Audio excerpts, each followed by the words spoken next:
Hey everybody, this is Stuart with Wine on the Dime. So today I'm continuing my 90-point reviews, and I'm going to be going with their Cabernet Sauvignon. It's from Mendoza, Argentina. It's a 2016, 13.5% alcohol by volume. I will be able to say that word one day. And I believe it was going for $10.50 on the website. I'm trying to remember the exact number, but that's what I'm saying. So let's take a look at this bad boy. My wife already poured herself a glass. Which is awesome because she's sick and it's not going to help her recover, but whatever. Now I'm probably sleeping on the couch again for that. So, from a color standpoint, it's a very dark red. Actually surprised by how dark it is. It has a little bit of, just a hint of aging to it. I expected to have a little purple in it, to be honest. I'm not really getting that. I just see a very red wine. And it's also a tiny bit transparent, which is really interesting. No artifacts and no cloudiness. So, I mean, that's good. From a nose standpoint, and I'm already getting like a lot of aroma coming off of this wine. Okay. Getting what feels like,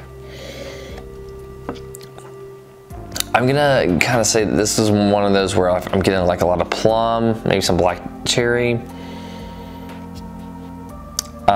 maybe some black currant. There's almost like there's a wood element to it.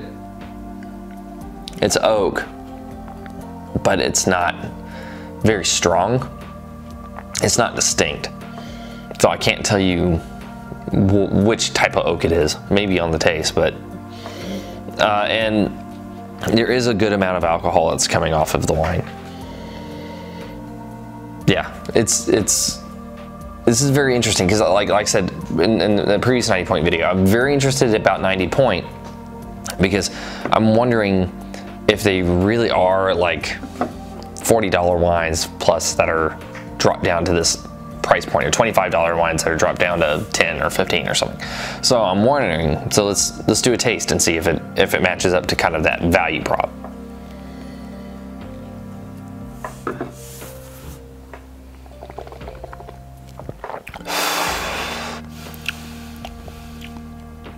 So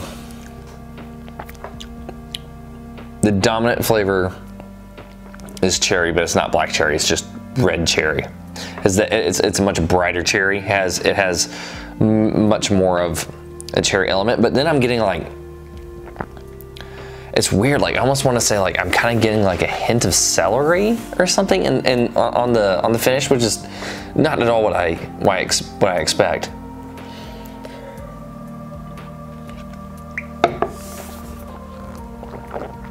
The wine is soft. Low, I would say probably low on the tan is actually, it's higher in the acid. I'd probably say it's a medium high acid.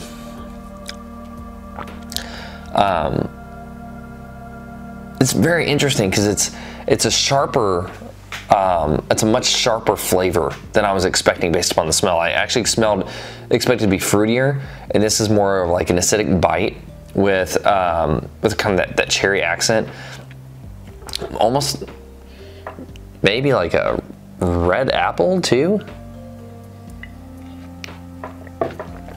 There's something there. The oak is pretty low in its flavor, and it's consistent across. Man,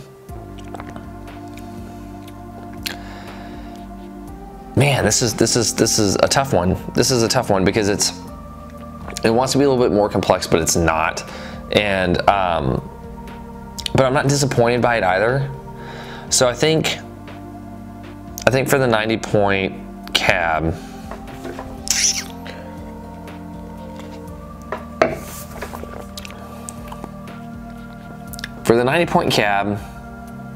I'm gonna rate you.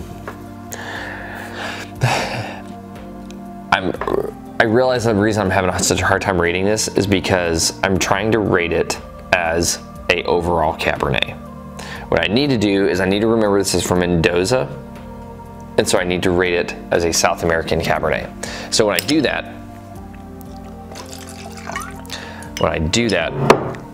I need to think about the dryness, if it's peppery, if it's not. There's a little bit of hint of that little tiny hint of pepper, like a black pepper element to it. It is dry, but I would probably put this on par with something between a Casillero and a Casillero Prima Reserva. So on that note, I'm gonna rate it a good, just because it does fall within what I would expect from a flavor profile from a Cabernet from Mendoza, Argentina. It's not knocking my socks off. The thing that makes something like Casillero great is that it's $7 when I go to the store, and it's probably on par or with the quality of this, which is about $4 or $5 more expensive. So I mean, if this is an option, it's definitely different than Casillero. It has a different flavor profile, has a different attack. Casillero overall is a little bit more tame. The acid really cuts through here. So if you wanted a South American wine that actually has a good amount of acid and that will kind of help pair with foods that are on kind of that same level, this one's not bad. And like I said, it's good. I wouldn't, if someone offered me a glass of this or offered me a bottle of it, I'm not going to turn it down. But it's not like the Gran Vino that I tried the other day, where I was just like, wow, I don't know if this is one of my top wines, but it may be. This one's good, it's solid, and I'm not disappointed by it. Anyway, this has been Stuart with Wine on the Dime. If you like today's video, please like, subscribe, and comment. Have you tried the 90 plus Cellars Cabernet from Mendoza, Argentina? I'd be interested to know if you have. And if there's other wines from 90 Point that you've tried and you liked, let me know in the comments below as well. And I'll see you guys again soon with another video from Wine on the Dime.